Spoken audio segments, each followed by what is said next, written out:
en faisant partie d'une structure sociale comme la terrestre, endommagée de multiples déformations, angoissée par les hallucinantes perspectives d'une guerre nucléaire, perplexe et désorientée devant le réseau emmêlé d'idéologies philosophiques, religieuses et politico-économiques, recherchant dramatiquement les bras tendus dans les brumes d'un épais brouillard, paix et félicité spirituelle et physique sans jamais les rencontrer, et en tenant compte que vous, professeur Sesma Manzano, appartenez à cette minorité de choix qui s'oriente vers les facteurs spirituels, en devinant avec une fine sensibilité que seulement par eux, l'homme atteindra son authentique liberté, il était logique que vous formuliez cette question transcendante. Si vous, les hommes de Humo, avez atteint une phase scientifique dans laquelle les facteurs âme et organismes physiologiques vous sont empiriquement accessibles, avez-vous obtenu un moyen efficace de supprimer ces stades d'anxiété en atteignant le chemin suprême pour vous retrouver vous-même sur votre route vers voie à Dieu? De plus, les questions transcendantes exigent des réponses complètes et laborieuses dans leurs énonciations. Nous désirons vous parler avec toute impartialité et objectivité scientifique, et en nous efforçant d'employer des expressions qui vous sont accessibles.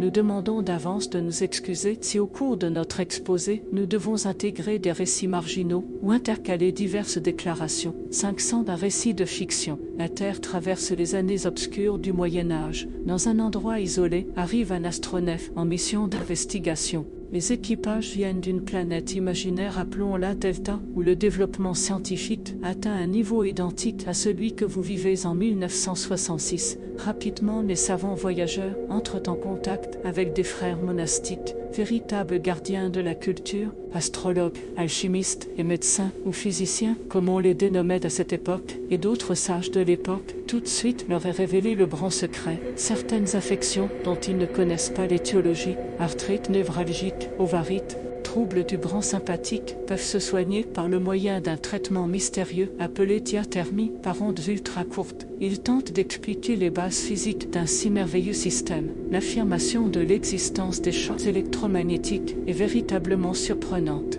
Les savants médiévaux se regardent entre eux, moitié amusés et moitié méfiants. Quelles preuves apportent les blonds étrangers, qui viennent peut-être des terres sauvages de Germanie? Leur sont présentées les bases mathématiques de la théorie du champ. Utilisant le langage de la Terre au XIIe siècle, ils parlent de l'opérateur Nabla, de divergence d'un vecteur, de gradient de potentiel, de flux magnétique, tentant de rendre compréhensible le théorème de Stokes et les hypothèses de Maxwell, les étranges symboles que les visiteurs traduisent comme intégrale de, rotation de, différentiel de.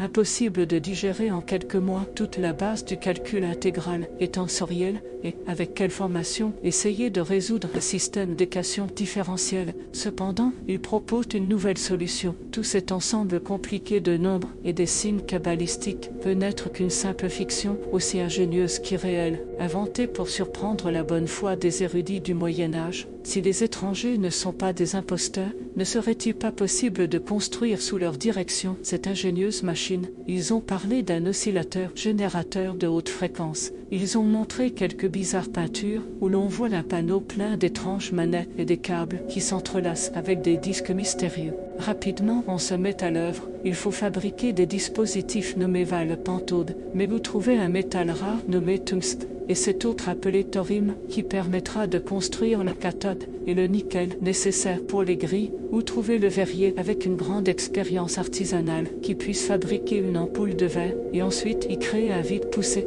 Mais avant, qu'est-ce que le vide? Et comment trouver dans toute l'Europe une industrie capable de fabriquer les milliers d'éléments qui interviennent dans cet engin? Résistance, condensateur, bobine, transformateur, et l'énergie pour la mettre en marche. Ils disent que c'est l'électricité, ce fluide mystérieux qui fait sauter des étincelles d'un grand bâton de soufre frotté contre un drap, obtenir du 220 volts. Que veulent-ils dire avec ce mot énigmatique, volt? Les docteurs continuent en échangeant des regards d'intelligence. Quel genre de bouffons sont ceux-là qui prétendent savoir plus que la médecine, l'astrologie et l'alchimie? Ils disent qu'ils sont descendus du ciel. Où sont les chariots de feu qui les ont transportés et les anges qui les ont guidés? Les astronautes présentent, angoissés, les feuilles chargées de signes cabalistiques, les renseignements concernant la vie de leur planète, volent des appareils plus lourds que l'air, des machines qui se substituent à des milliers d'experts en calcul, et où, sur des écrans, apparaissent les images mobiles des êtres humains. Nous voulons des preuves,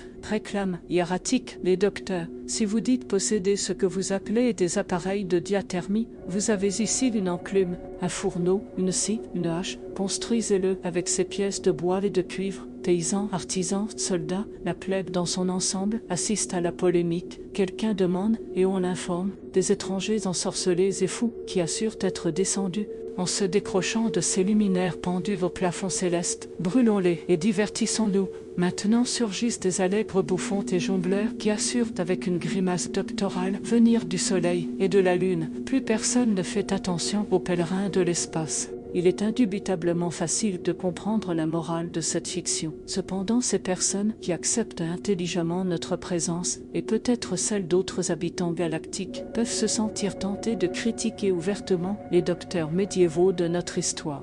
Il peut surgir un vague ressentiment qui ne soit pas exempt de sarcasme, une réaction méprisante contre les moines, les savants, la plèbe, qui n'ont pas su voir dans ces hommes les héros du futur, les porte-voix d'une philosophie et d'une science plus avancée. Cet ultime jugement, cependant, manque de toute objectivité scientifique. En effet, c'est en accord avec les lois les plus élémentaires de la psychologie sociale que les voyageurs fabuleux de notre histoire se sont opposés au scepticisme collectif, et nous affirmons une telle réaction contraire est non seulement totalement explicable, mais aussi justifiable et nécessaire dans l'étape que traversait l'humanité terrestre à ce moment-là. Ce qui est absurde, ce qui est risqué, ce qui aurait pu amener de graves troubles dans le processus évolutif de la civilisation, c'est d'assimiler trop vite des techniques, des principes et des bases scientifiques qui ne soient pas en adéquation avec la culture naissante de l'époque. Nous parlons en termes statistiques, en sorte qu'une affirmation faisant référence à tout un ensemble demi-groupe social peut ne pas être valable pour une seule personne ou un petit groupe. C'est-à-dire, si dans notre fable antérieure, quelques personnes d'une intelligence avancée avaient accepté discrètement la version des astronautes,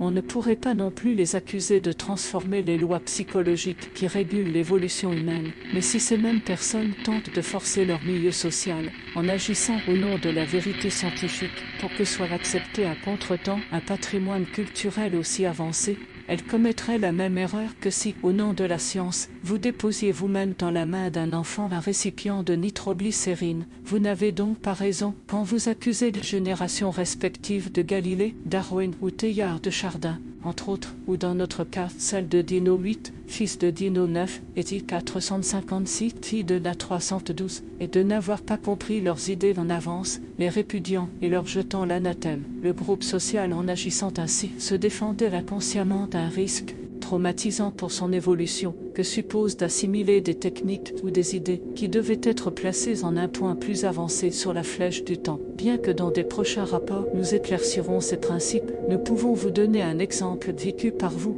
en ce qui concerne les risques qu'entraîne une assimilation rapide d'une culture et ses conséquences funestes. Le Japon peut vous offrir des éléments d'étude et de méditation. Ces explications préalables sur le thème que nous tentons de développer dans ce rapport doivent servir au passage pour comprendre en partie la prudence que nous prenons à communiquer avec l'humanité terrestre. Notre objectivité scientifique et la pureté de nos intentions nous empêchent de nous offenser du scepticisme justifié que les masses et les scientifiques eux-mêmes opposent à la réalité de notre existence parmi vous. Nous savons d'autre part qu'une révélation prudente à quelques-uns d'entre vous n'est pas nocive. Pour ceux qui acceptent notre réalité, ne vous angoissez pas si vous observez des réactions d'indifférence concernant notre réalité et de moquerie, et n'accusez pas avec mépris votre prochain d'étroitesse mentale, car comment vous considérez alors comme porteur de la vérité si vous ne savez pas comprendre respectueusement les intimes motivations de vos semblables ? Vous comprendrez que si nous étions intéressés par la publicité et la diffusion de nos idées, nous aurions à notre disposition des moyens techniques pour nous faire connaître de fait. Nous sommes connus des hautes sphères de certains gouvernements, et soyez sûrs que si des habitants d'une autre planète désirent vous faire du mal, ne croyez pas qu'ils utiliseraient des armes terrifiantes comme celles décrites dans les films de science-fiction, alors qu'il leur suffirait de vous révéler brusquement et avec de nombreuses preuves leur propre culture. L'effet perturbateur sur l'humanité terrestre actuelle serait catastrophique. Nous continuons le rapport 500 la recherche de la vérité. Vous savez que le processus évolutif de l'humanité garde un étroit parallélisme avec le processus de croissance d'un enfant jusqu'à la période adulte. Une telle analogie n'est pas seulement accidentelle, à tel point que beaucoup de lois biogénétiques qui dirigent le comportement de l'individu conforment aussi le comportement des groupes sociaux. Dans les premiers stades de l'humanité, ces hommes, acquis quelques années auparavant, roi Dieu ou générateur, donna l'influence d'un être adimensionnel comme l'est le boabe, cessent d'être de simples animaux anthropoïdes. Mais ils ne disposaient pas encore d'une structure neurocorticale aussi développée que celle que vous avez aujourd'hui. Ces individus, comme l'enfant de peu de mois, commençaient à distinguer entre la reconnaissance de l'être lui-même et la conscience du milieu ambiant qui les entoure. Devant cette scission, les psychanalystes diraient clivage cognitif apparaissent automatiquement deux réactions, terreur et anxiété devant l'inconnu, curiosité et avidité interprétative. Ces deux réponses ne sont pas simultanées, mais elles se développent peu à peu successivement en vertu de lois psychophysiologiques dont nous connaissons les racines somatiques sur Humo depuis très longtemps. La première réaction qui poussait les premiers habitants humains à fuir le feu provoqué par une décharge électrostatique ou à adorer le soleil et les volcans était purement affective. Elle s'établissait sur le plan émotionnel. Nous vous parlerons de cela quand nous traiterons la crainte, la douleur, le plaisir, le déplaisir, c'est-à-dire en somme les émotions. L'origine physiologique de cette sensation d'angoisse est provoquée simplement par la décompensation ou le déséquilibre au moment où s'élaborent les premières perceptions dans les cerveaux, sans que n'existent dans les zones corticales de la mémoire de véritables réseaux d'images à leur confronter. N'oubliez pas que lorsque nous percevons par exemple un arbre par notre sens visuel, automatiquement accède au champ de la conscience l'image conservée en mémoire d'un autre arbre, synthèse des perceptions accumulées antérieurement. La comparaison des deux, image réelle et image évoquée, constitue la base du raisonnement. Mais quand il n'existe pas dans une mémoire ce réseau complexe d'images de concepts archivés qui constitue le substrat de la connaissance, alors se produit toute une série de bouleversements neuronaux qui débouchera sur la sensation d'angoisse ou de terreur. Le premier pas pour comprendre ces forces inconnues, ces phénomènes inexplicables pour ces cerveaux primitifs, éluder ainsi la terreur qu'ils provoquaient, fut de les associer et de les confronter dans le champ de la conscience avec la pauvre gamme d'images emmagasinées dans leurs mémoires animaux, hommes, objets connus. Et c'est ainsi qu'ils personnifièrent la Lune, les constellations, et qu'ils identifièrent des phénomènes atmosphériques ou géologiques avec leur propre moi. Ceci était la conséquence d'un mécanisme de défense devant les perceptions qui provoquaient de telles réactions de terreur. Mais lentement, au cours des siècles, s'accumule peu à peu dans la mémoire connaissance après connaissance, ce qui constitue le patrimoine culturel de la société, et en même temps des habitudes ou réflexes conditionnés qui, dans le fond, sont des mécanismes neuronaux qui caractérisent ces connaissances-là, passant par la voie génétique de parents d'enfants, en constituant ce que vous appelez les instincts. Vous pouvez observer vous-même que quand un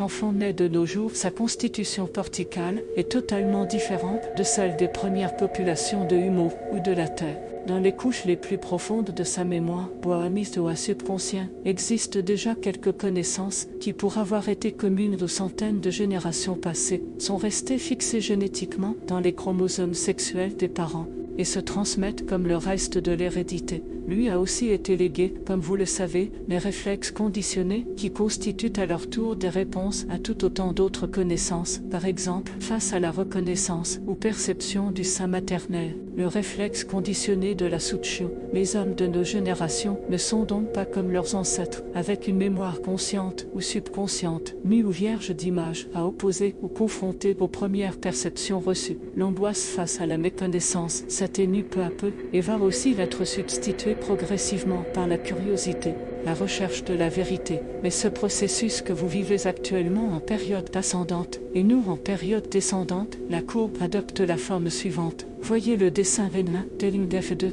et fonction à son tour de multiples facteurs. Elle ne dépend pas seulement de la structure neuroencéphalique, même si évidemment pour un cortex cérébral ordonné d'une manière déficiente, bouleversé par des agents pathogènes, vicié par des pratiques antibiologiques ou changé par des mutations génétiques, il n'y a pas de doute qu'une telle évolution sera pénible et aberrante. Nous croyons, étant pour le moment en pleine étude, nous nous abstenons de donner une réponse catégorique que la société terrestre est endommagée non pas dans ses éléments constitutifs primaires, c'est-à-dire les cerveaux individuels, mais dans la structure de son énuis à réseau social. Nos spécialistes en psychosociologie de l'humour considèrent le groupe humain comme un cas particulier des Yuba réseau. S'il y a parmi vous un mathématicien, un ingénieur en électricité ou un physicien, il vous expliquera qu'un réseau est une abstraction mathématique représentée, voire dessinée par un ensemble de points ou nœuds auquel est associé un potentiel, unis entre eux par une ou plusieurs lignes, branches ou arcs, auxquels est attribué un flux ou intensité de sens orientés. Un exemple courant pour vous d'un réseau ou graphe est le circuit d'un récepteur de télévision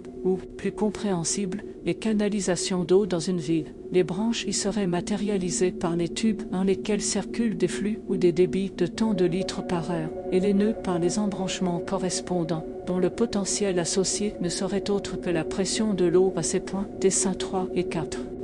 4 et 5. Sur Humo, nous avons créé toute une science, théorie dénommée Pavlova.